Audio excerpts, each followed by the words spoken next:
La imagen de los reyes católicos, repetida en manuales, libros de texto e incluso series de televisión, ha llegado hasta nuestros días como ejemplo de buen gobierno.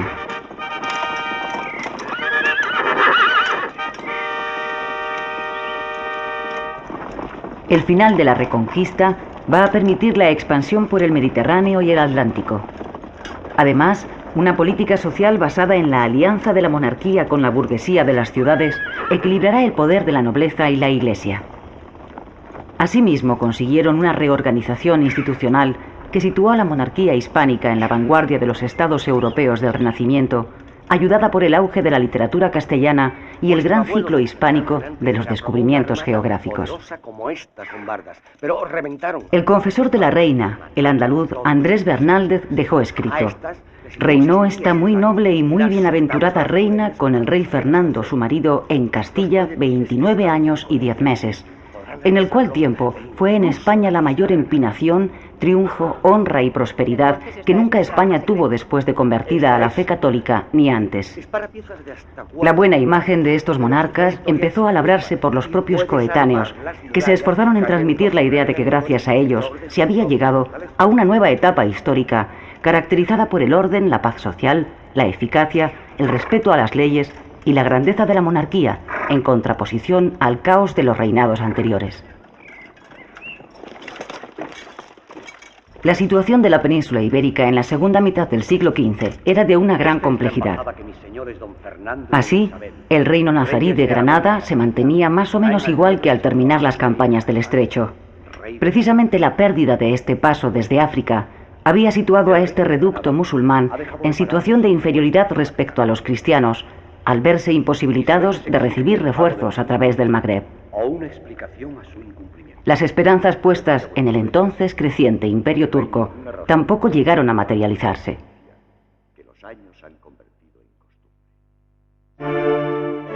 A caballo entre ambos lados de los Pirineos y sin ninguna posibilidad de expansión territorial, el reino de Navarra constituía un objeto de deseo para Francia, Castilla y Aragón.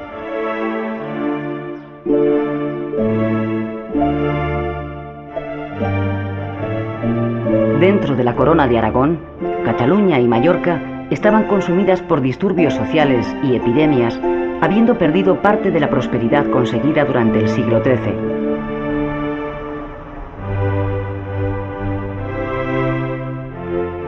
Por su parte, el reino de Valencia era el más próspero de la corona, aunque su campesinado, constituido básicamente por mudéjares mal pagados, concitaba el odio del resto de la población. Aragón atravesaba por una situación calamitosa. Las secuelas de la peste negra habían dejado diezmada a la población, que no alcanzaba los 200.000 habitantes, para un total de 47.000 kilómetros cuadrados. La población total de la Corona de Aragón no llegaba al 1.000.000 de habitantes, mientras Castilla se movía en torno a los 5 millones, cifra muy superior al resto de estados peninsulares juntos. La meseta constituía un centro económico próspero, gracias a la producción cerealista y a la ganadería lanar. La despoblación de los siglos de lucha contra el Islam había dado paso al crecimiento vertiginoso de ciudades como Valladolid, Salamanca, Burgos, Segovia o Ávila. Sin embargo, en el plano político las cosas no podían marchar peor, pues los dos últimos reyes, los Trastámara Juan II y Enrique IV, fueron soberanos pusilánimes que no supieron o no quisieron gobernar. Blanca de Navarra, la primera esposa de Enrique IV, alegaría impotencia de su marido para disolver el matrimonio. Del segundo enlace de Enrique con Juana de Portugal nació la princesa Juana, a la que se denigró considerándola bastarda. Se la apodaría la Beltraneja, por la supuesta paternidad del favorito del rey, don Beltrán de la Cueva, que de simple paje fue elevado a duque de Alburquerque y maestre de la Orden de Santiago.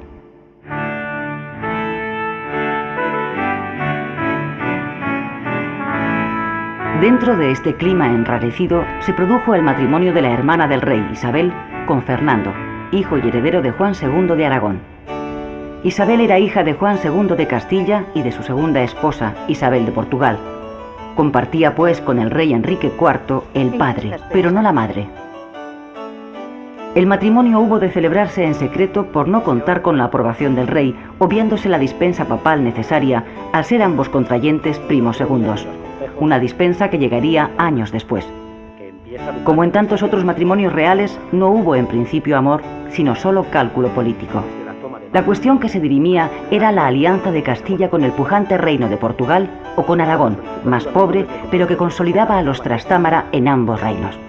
Enrique IV prefería casar a su hermanastra Isabel con Alfonso V de Portugal. El enlace matrimonial entre Isabel de Castilla y Fernando de Aragón tuvo lugar en 1469 y trajo consecuencias importantes para ambas coronas. Cuando Isabel accedió al trono de Castilla y León en 1474 y su marido al de la corona de Aragón 5 años después, no se unificaron los reinos, ya que cada uno conservó sus propias instituciones y órganos de gobierno. Se trataba de una unión matrimonial y dinástica que unía a las dos ramas de los Trastámara, cuya descendencia reinaría en solitario sobre todos los reinos y territorios. A la muerte de Enrique IV, Isabel hizo enarbolar su pendón en el Alcázar de Segovia, que como residencia habitual del rey, representaba en cierta manera la capital del reino. Después, mandó celebrar los funerales por su hermano haciéndose proclamar reina de Castilla. Ningún miembro de la alta nobleza acudió al acto. Aquí estarán los polvorines. De esta forma, Isabel obligaba a la nobleza a pronunciarse sin darles tiempo para negociar su adhesión a cambio de favores, como era habitual. Por su parte, Fernando intentó hacer valer sus derechos como descendiente directo de los Trastámara, pero Isabel no cedió. En Castilla no regía la ley sálica que en Aragón impedía a las mujeres subir al trono. Cuando vea flamear sobre las tiendas. La guerra civil estalló en Castilla, cuando una parte de la nobleza se negó a reconocer a Isabel y decidió apoyar a Juana. Isabel nació en Madrigal de las Altas Torres, en una modesta habitación del actual convento de Nuestra Señora de Gracia.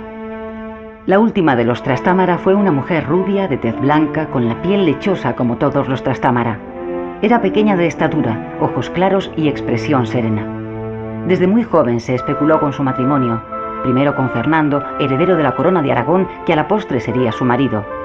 También con Carlos de Viana, el heredero de Navarra y presuntamente de la corona de Aragón, y con Alfonso V, rey de Portugal.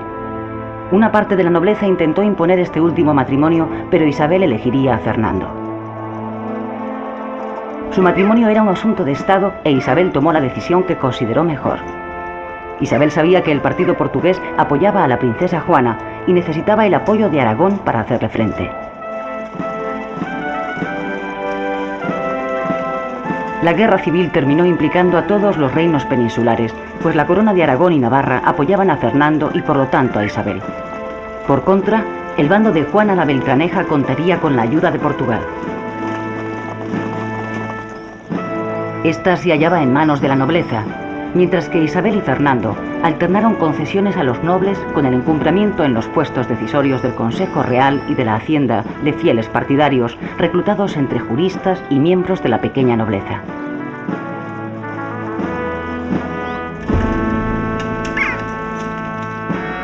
San Juan de los Reyes, en Toledo, se mandó construir por Isabel y Fernando para conmemorar un triunfo que no resultó fácil. A la contestación interna de una parte de la nobleza había que añadir la invasión de las tropas portuguesas que entraron en Zamora y Toro e intentaron llegar hasta Burgos. Los esposos se dividieron la operación y mientras Isabel llegaba hasta Burgos y recibía la capitulación de la ciudad, Fernando derrotó al ejército portugués cerca de Toro. El mensaje que Fernando manda a su mujer, «Haced cuenta que esta noche nuestro Señor os ha dado toda Castilla», certificaba el final de la guerra civil y entronizaba de manera definitiva a ambos